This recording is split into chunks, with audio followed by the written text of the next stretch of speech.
In Persian Gulf and Oman Sea.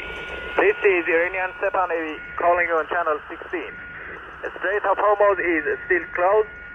We will open it by the order of our leader Imam Khamenei, not by the tweets of some idiot.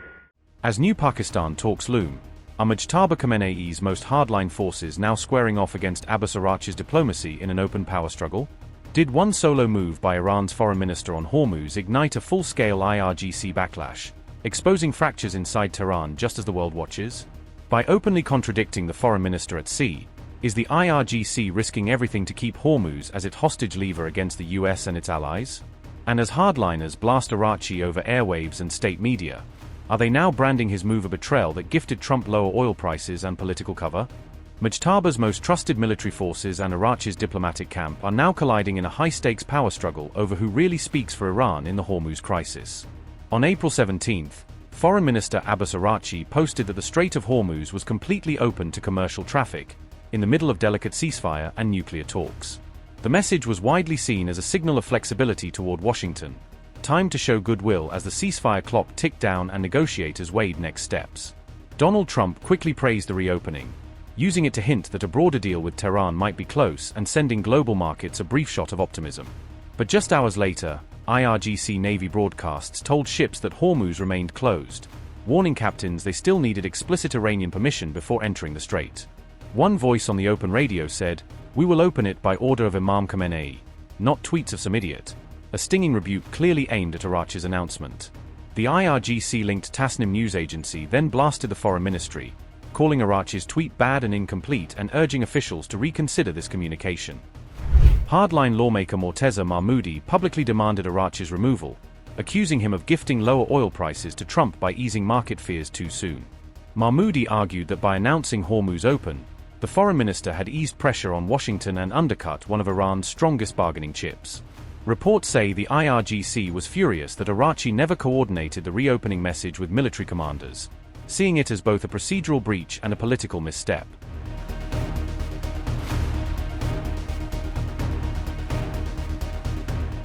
A viral naval radio broadcast has triggered a sharp diplomatic spat, dragging both Iran and the United States into a fresh war of words over Hormuz.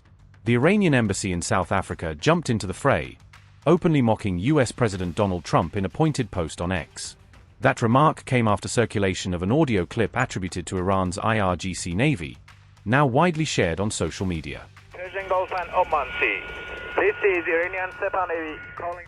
In the recording, a naval voice warns commercial ships against entering the Strait of Hormuz without prior permission from Iranian authorities. Broadcast on International Maritime Channel 16, the message insists that Hormuz remains closed to any unauthorized vessels.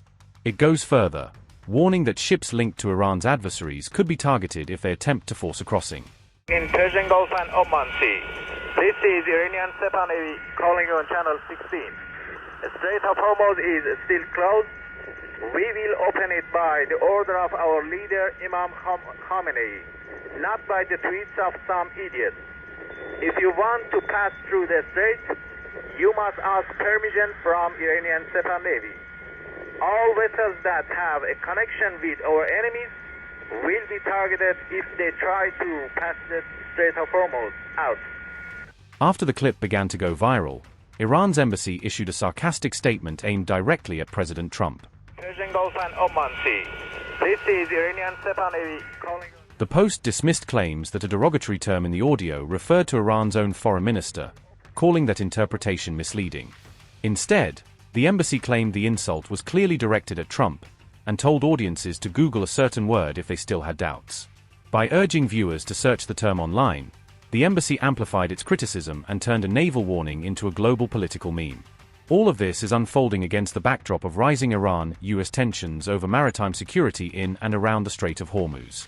In Washington, reports say Trump has now called an urgent Situation Room meeting to discuss Iran's closure of the strait and possible US responses.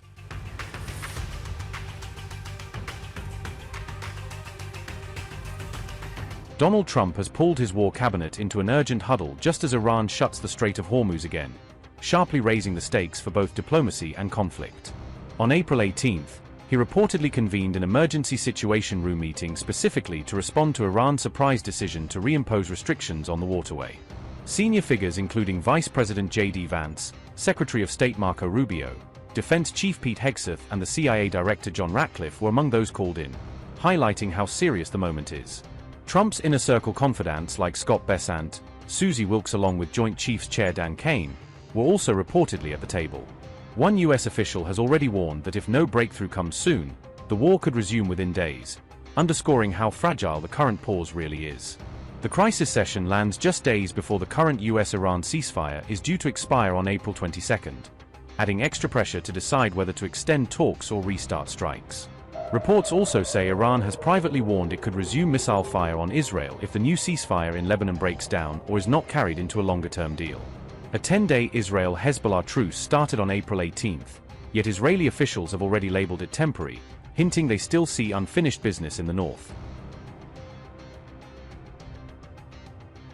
On the same day, Iran abruptly reversed its earlier reopening and slapped new restrictions back on the Strait of Hormuz, reigniting fears over critical oil choke point.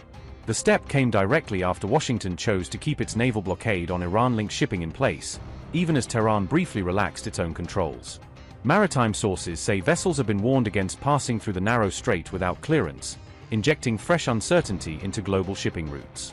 Iran insists that ultimate control over Hormuz remains with its forces, framing the current standoff as a test of its sovereignty at sea.